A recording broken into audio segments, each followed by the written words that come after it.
to our next news. In a significant step forward in Nigeria's fight against terrorism, 44 Boko Haram jihadists were sentenced to prison terms of up to 30 years on Saturday for financing terrorist activities. The verdicts were delivered after a trial of 54 suspects in 4 special civilian courts set up at a military base in Kainji, which is located in central Niger state. The trials, which resumed this week after a 7-year suspension, saw prison sentences ranging from 10 to 30 years, all to be served with hard labor.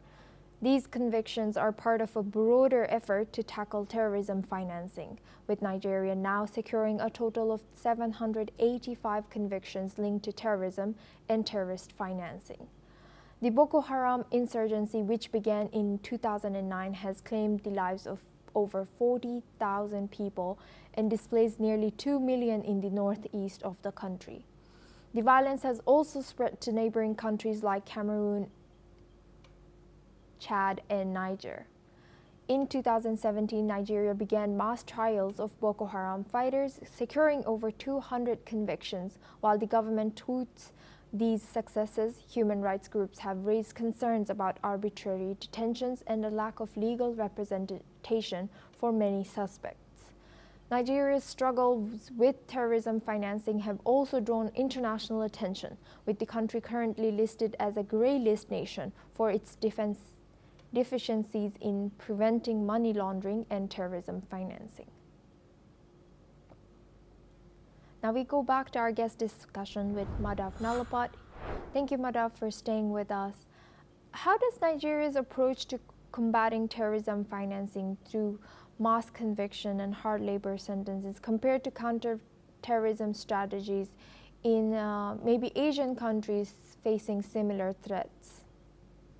No, the fact of the matter is that Boko Haram is an extreme, has got very extreme views. For example, they are totally opposed to any sort of education for women, for girls, absolutely opposed to it. And I think, frankly, that is inhumane. The fact is, women are, you can say, instead of saying at least as good as men, and in several cases, women are even better than men. So the reality is the whole of society is suffering when you basically deny education and basic human rights and basic freedoms to women. You confine them into your houses. You confine them into very the normal kind of task which is there. For example, in Nazi Germany, that is basically women are there for children and for going to the church and for the kitchen, and that's about it, which is ridiculous, you know. I mean, it is absolutely ridiculous. So I'd like to say that I think the Nigerian authorities are acting correctly, and I think terrorism financing is the source of the entire problem.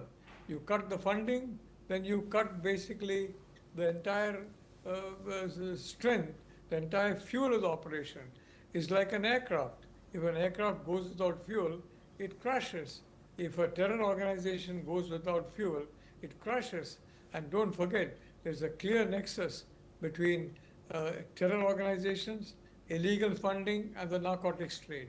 The world narcotics trade is a very, very potent financier of terror organizations, and they use these organizations to good effect to kind of divert the attention of the police forces and paralyze the civil authorities so that they can do their trade unobstructed, and therefore, you know, you can spread that narcotics not only inside where it is made, but also in Europe and in the developed parts of the world, where frankly narcotics is a very serious problem and no solution has been found as yet to that problem.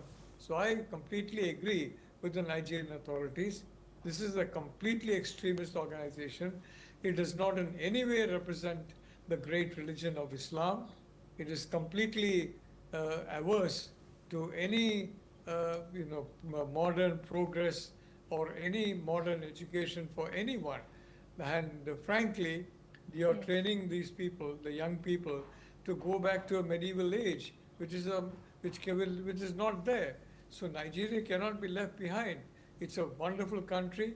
Actually, the people have been very nice, and it has got so many resources. Nigeria can be a very rich country, but for that, it Yes. has to have a proper education system, and it has to have a fair, just system.